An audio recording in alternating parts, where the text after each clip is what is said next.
In this video, we're going to talk about illustrative mathematics, Algebra 1, Unit 1, one variable statistics, Lesson 2, data representations.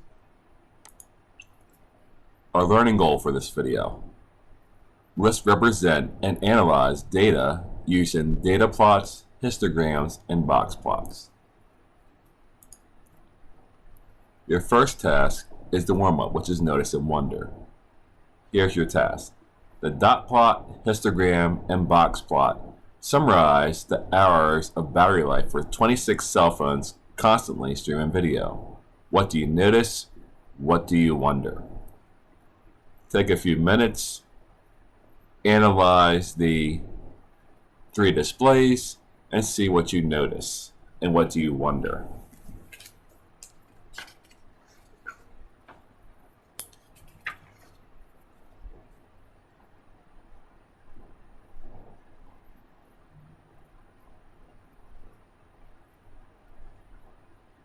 Okay, some sample responses. The box plot has a vertical display line of symmetry, but the histogram does not. So let's see. So here's my vertical line of symmetry. It's the same on both sides, but where can if I draw one in the middle here, it's not symmetrical. So that's what they're talking about. 5.5 is the most common battery life. So I could see that in the dot plot. 2.5 hours is not very long for a cell phone to last. So I can see that one on that dot plot as well.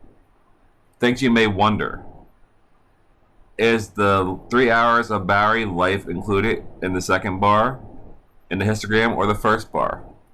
So I see I'm between 2 and 3. Is 3 here or is 3 here? Why does the histogram have intervals of 1 instead of 2? So take note, I go from 1 to 2, 2 to 3, 3 to 4. That's what they're talking about there. And how do you create a box plot from data? So how did I create this box plot? That's some things you might wonder.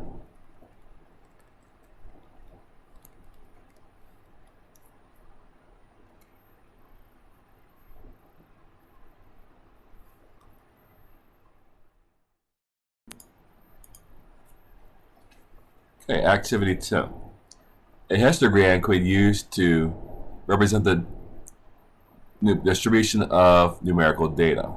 Here's our first scenario.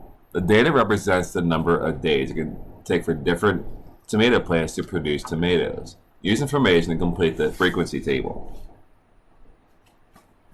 So we look at 47, that will fall between 40 and 50. So this is really 40 to less than 50. This is really less than 50. This will be less than 60. This one will be less than 70. This one will be less than 80. This one will be less than 90. And this will be less than 100. So 47 have a frequency of 1. Then 50 to 60, they're all in order for me. 1, 2, 3, 4. Then 60 to 70. 1, 2, 3, 4, 5, 6, 7, 8, 9. Then 70 to 80. 1, 2, 3, 4, 5, 6, 7, 8, 9. Then 80 to less than 90. 1, 2, 3, 4, 5, 6. And then between 90 and 100, there's 1. Next, we're going to create our histogram. So remember, between 40 and 50, we had 1. So we're just going to draw a bar and go up to 1.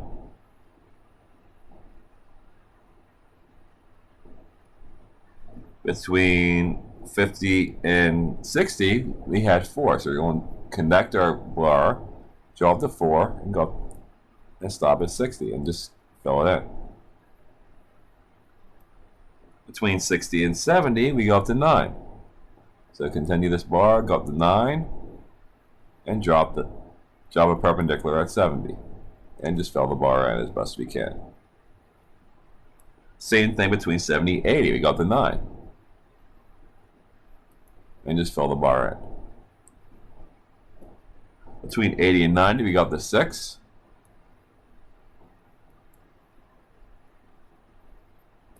And then between 90 and 100, we go to 1. And there's our histogram. Something like this.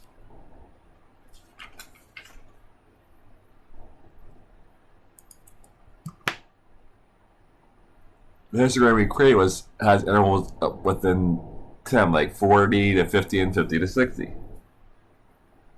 Use a set on axis data to create another histogram with an interval of width 5. How does this histogram differ from the other one? So if you're trying to do a width of 5, if we use our original data, the first number was a 47, so there'd be nothing between 40 and 50. So we go between 45 and 50, and that would be our 47. So if we're stopped less than 55, we had 52, 53, 54, 52 and 53, sorry. We're stopping 55, that's when we go to 2. There's our next bar.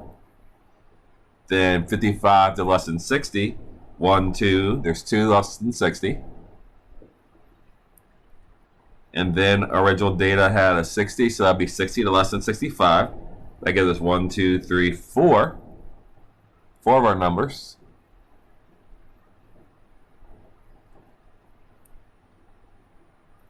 Then 65 to less than 70, 1, 2, 3.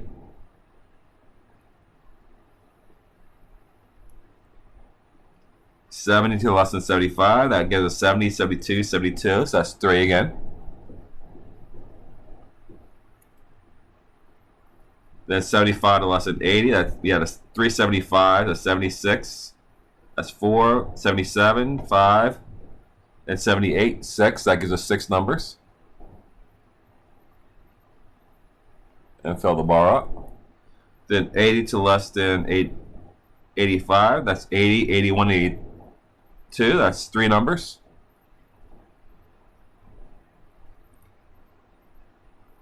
Then 85 to 90, we had an 85, 88, and 83, that gives us 3 numbers. And then between 90 and 95, we just had 1 number. So this is our box plot if we had a width, or bar box plot. This is our histogram if we use a width of 5 versus the width of 10. A little bit easier to read.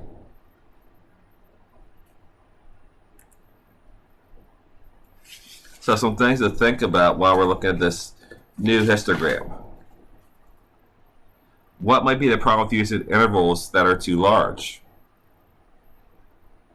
For example, if I look at 45 to 50, I now know that I have 1 number between 45 and 50, whereas when I combined 40 to 50, I had 1 number, but when we got to the next interval, I saw that there were 50 to 60. I knew that I originally had 4, but now I can say, okay, there's 2 numbers between 50 and 55, and there's 2 numbers between 55 and 60.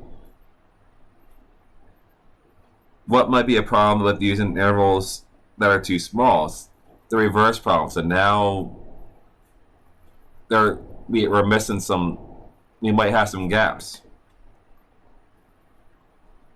So the intervals are too small, we end up with a histogram that is essentially the same as a dot plot. So in this case, some cases this might be useful, but in situations where each value occurs only once or twice, every bar will have the same height, not allowing us to get a good sense of the shape of the distribution. That's one problem with it. And another question to think about, what other considerations may be going into choosing the length of an interval? So there may be a natural interval lengths based on the context, such as 10-year decades, common age ranges, or 100-yard lengths.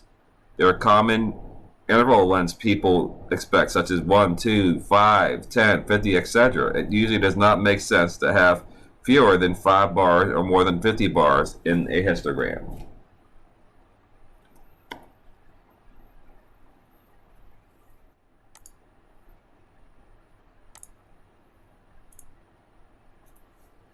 Okay, a box plot can also be used to represent data of the distribution of numerical data. Using the same data as before, in the previous activity for tomato plants, find the median and add it to the table.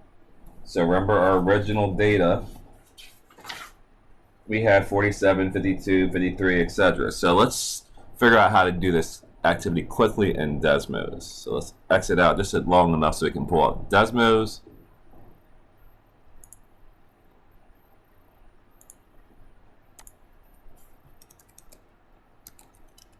And I'm going to show you how to find all that information real fast in Desmos. We're not wasting time using pencil and paper. So we'll go to our graphing calculator. And we're going to add a table. So just enter all the numbers in order. So we'll enter 47, 52, 53, 55, 57, 60, 61, 62, 65, 68.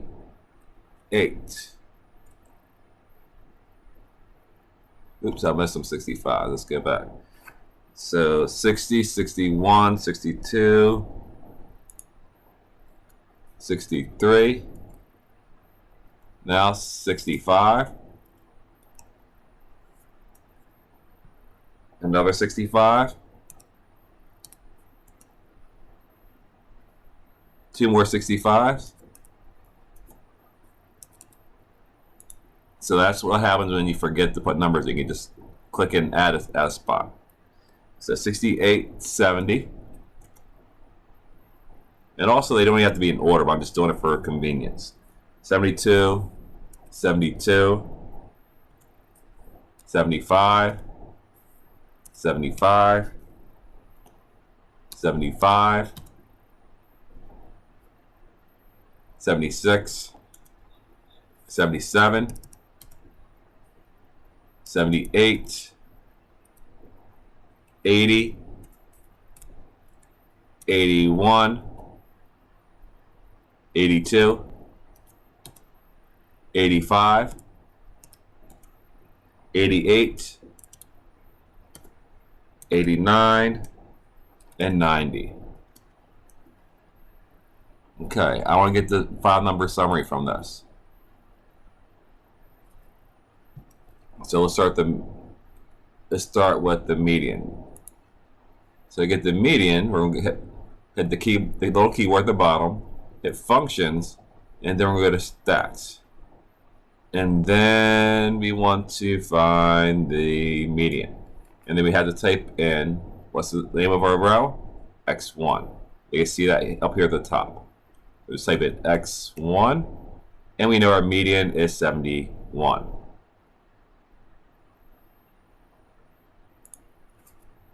So median is 71. Let's go back and find our minimum quartile 1, quartile 3, and our maximums. That is our 5-number summary. The minimum, quartile 1, the median, quartile 3, and the maximum. So let's go back to our Desmos window and find those other numbers. So they're all under functions. Stats, min. We could easily say it because that's the smallest number, but just confirm it. The smallest number appears to be 47. Let's see if Desmos tells us the right answer. X1, and it's 47.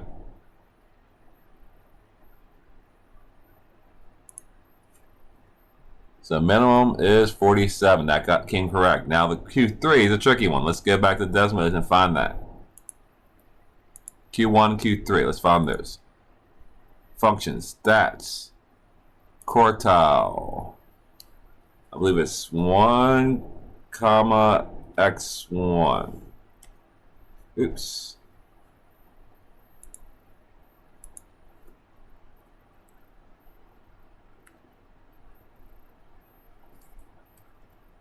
Or 1. There we go. So the syntax is quartile x1 comma 1. That gives me quartile 1. So that was 62.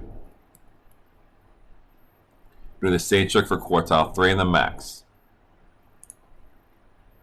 So again, functions, quartile, x1 comma 3. That gives me 78. And then we want the maximum. You can see it's 90. Let's see if it gets the right answer. It should. It says stats max x1. And it's correct. It's 90. The biggest number in the list. So now we are at 90. So let's expand this back out. So we have our 5-number summary. Our minimum is 47. Our quartile 1 is 62. Our median is 71. Our quartile 3 is 78, and our maximum is 90. So we're gonna mark it off. So we're gonna make 3 lines: 47, 62, 71, 78, and 90. So we're going. Here's my whiskers. So it says use the data. We took care of that. We found the median of the last 15 values. We did all that with technology. This is how you would do it if you're doing pencil and paper. And then now we're making our box plot following the directions for number 4. So the minimum connects to our box. And here's our box and whiskers plot. So the middle 3 numbers, the Q1, the median, and the Q3, we're going to draw a box around those. The max and the min, the max, we draw a line to connect to our box, and that's how we make our box plot or our box and whiskers plot.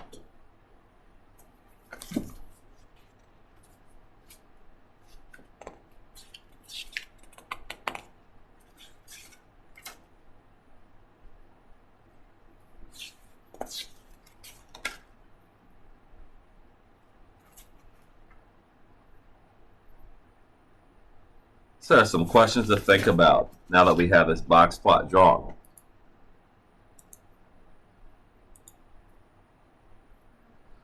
Using the same, we took care of all that. What are the strengths of the box plot?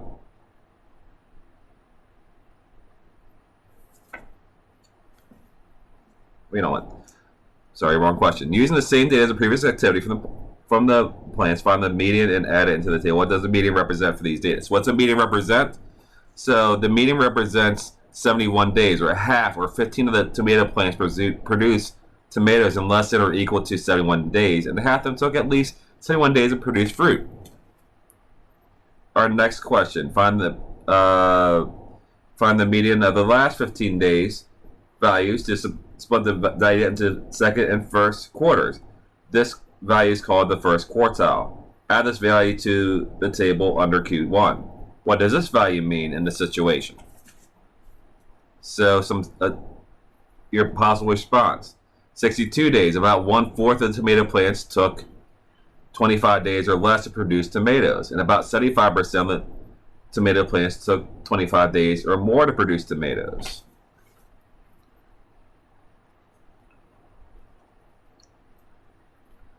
Next question: find the value, the third quartile, that splits the value into third and fourth quarters, and to add it to the table under Q3. Add the minimum value and the maximum values together.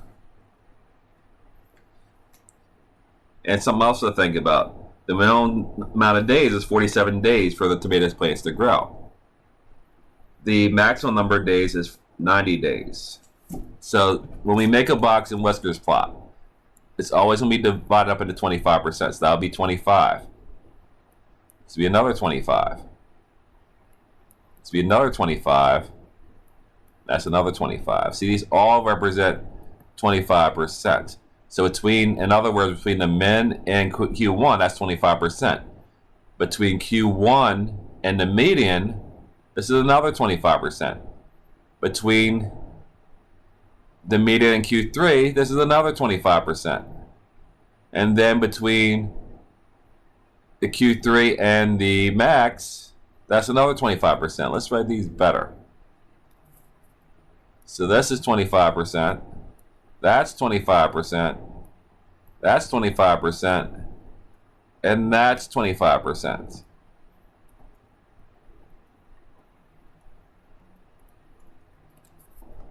So altogether, that adds up to 100% of the data that we're talking about.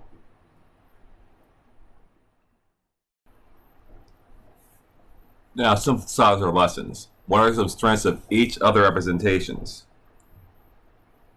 So, a dot plot obviously lets us see all the data and how it is distributed. The histogram summarizes the data in the intervals that makes you for fewer columns. The box plot displays a 5-number summary of the data. Remember, the 5-number summary is the min, quartile 1, the median, quartile 3, and the max. What are the weaknesses of each of the representations? A data has many columns of dots that could make it difficult to determine patterns graphically. So if we have 50 data points, we're going to have 50 dots on there. That's going to make it kind of hard to follow. Both the histogram and the box plot do not display each individual value in the data set, which means that the mean cannot be calculated from each of the representations. So you're not going to find the mean from the box plot or the histogram. And how do you find the typical value for a data set? You can calculate the mean or median or estimate the mean or median using a graphical representation. So our learning targets, which I hope we met through this activity, I can find the 5-number summary for data. We know that's we found that using Desmos. That was the quartile 1, the minimum, the median, the quartile 3, and the maximum. I can use a box dot plot, histogram, or box plot to represent data. Now our final activity, which this is for you to take time to figure out and think through. The dot plot, histogram, and box plot represent the distribution of the same data in 3 different ways. What information can be seen most easily in the dot plot? What information can be seen most easily in the histogram?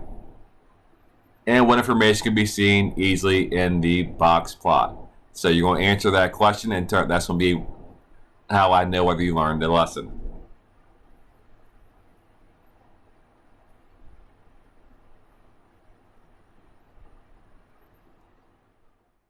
Our vocabulary for today. Categorical data. Categorical data are data where the values are categories. For example, the breeds of 10 different dogs are categorical data. We talked about that in the last video. Another example is the colors of 100 different flowers. You can't count colors like red, yellow, blue. If we're using this as our data, we can't count those colors. We can't count categories of dogs. We can't count if we're categorizing dogs by like pit bulls, chihuahuas, German shepherds. Those aren't numbers, they're categories. Distribution. For numerical categorical data, the distribution tells you how many of each value or each category there are in the data set. So this is where we're starting to use numbers. The 5-number summary of a data set consists of the minimum, the 3 quartiles, and the maximum. The 3 quartiles are broken down into quartile 1, the median, and quartile 3. It is often indicated by a box plot like the one shown, where the minimum is 2, the 3 quartiles, or quartile 1 is 4, the median is 4.5, quartile 3 is 6.5, and the maximum is 9. Non-statistical questions is a question which can be answered by a specific measurement or procedure where no variability is anticipated. For example, how high is that building? If there's a known answer to how high that building is, we shouldn't say one person had saying the building's 50 feet tall and another person saying it's 100 feet tall. It's ultimately the same answer. So it's not, for that reason, it's not a statistical question. For run 2 meters per second, how long will it take me to run 100 meters? We're all going to get the same answer once we learn how to solve this. So that's not a statistical question. Numerical data. Numerical data, also called measurement or quantitative data, are data where the values are numbers, measurements, or quantities. For example, the weights of 10 different dogs are numerical data. Statistical question. A statistical question is a question that can only be answered by using data and where we expect the data to have variability. For example, who is the most popular music artist at your school? There's going to be some variability. Some people might like Michael Jackson. Some people might like more modern groups.